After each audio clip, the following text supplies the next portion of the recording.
In this example, we are going to be doing a cone. We're going to do a related rate problem that's going to involve a cone. And a cone is a little bit more complicated than the majority of these problems.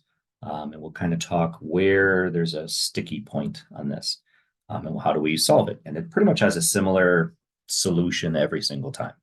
But let's talk about what it is that we have and what we're looking for and figure things out here. So we have coffee is draining out of a conical filter at a rate of 2.25 cubic inches per minute. If the cone is 5 inches tall and has a radius of 2 inches, how fast is the coffee level dropping when the coffee is 3 inches deep? All right, so let's organize our stuff here. So we are given that we have the rate at which the volume is changing. So dV dt. So it is draining at a rate of 2.25 cubic inches per minute. And I am going to give it a negative rate because it is draining, right? Versus you're filling up a coffee thing. Nope, you are losing. So let's give it a negative because that will matter. Let's see. So it says if the cone is 5 inches tall, right, and has a radius of 2, how fast is the coffee level dropping? So that is what we're trying to find. So we're finding how fast the level is dropping, which is the height. So we are looking at the change in the height with respect to time. So that's what we're trying to find when the height is specifically 3 inches. All right, so that's what we're looking for. Great. So we're talking about a volume of a cone. Here's our formula for volume of a cone.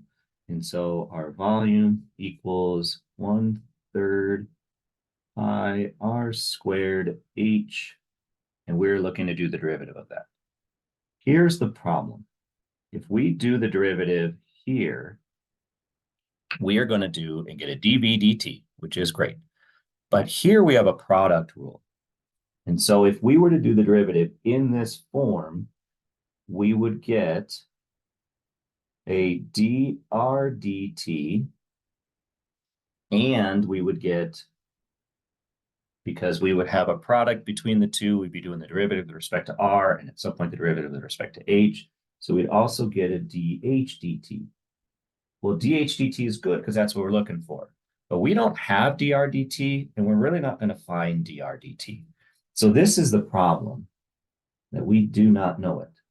And that's extremely common for these conical ones, is that one of these two you're not going to know and the other one you're looking for. And so if that's the one we don't know, that's the one we're looking for, we're going to, so we do not know, we're going to try to not have an r in our equation.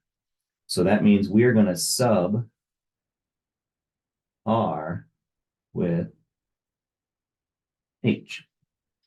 All right, so we are going to take this r right here, we're going to get rid of it, and we're going to replace it with some version of an h.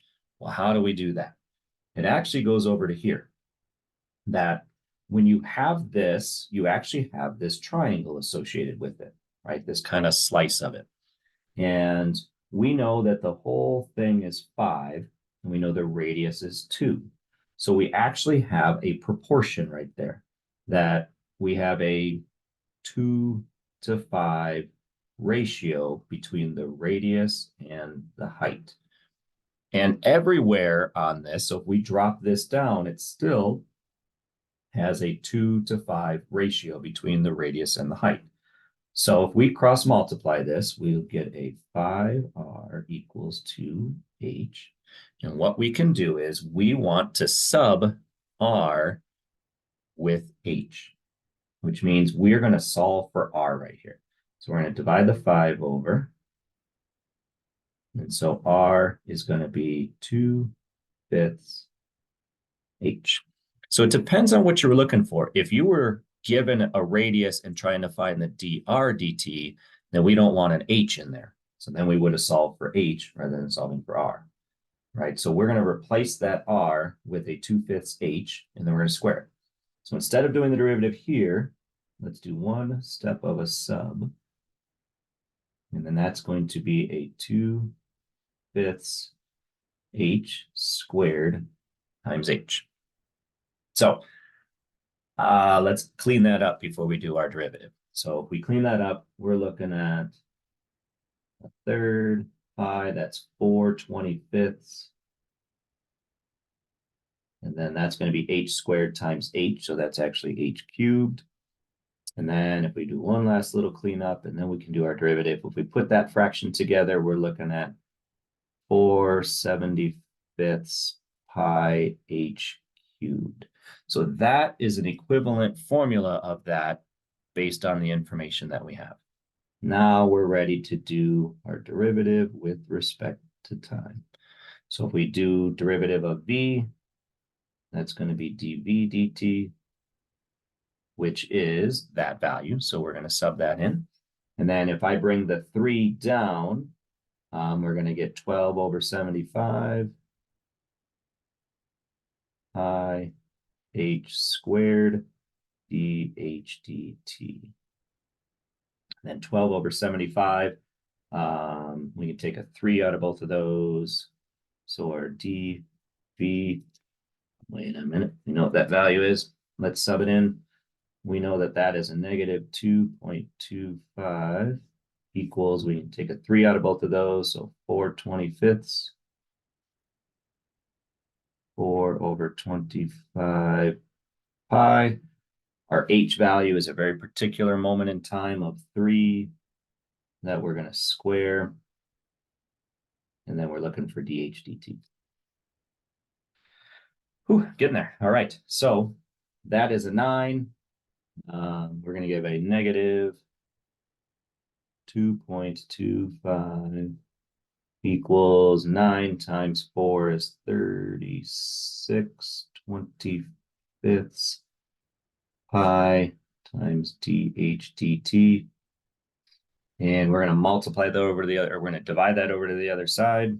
So we have a negative 2.25 divided by a 36/25 pi. And that's going to equal our change in our height with respect to time. Notice we have a negative sitting on here. That's good because our water is flowing out, making our rate of our height decrease. So let's do this. So we have fraction of negative 2.25 divided by another fraction, 36/25 pi. All right, so our change in our height with respect to time is a negative 0.49. Cut it off at 7.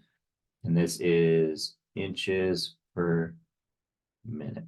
It's not an area measurement. It's not a volume measurement. It's a height measurement. So it's just inches per minute. And that is the rate at which our height is changing.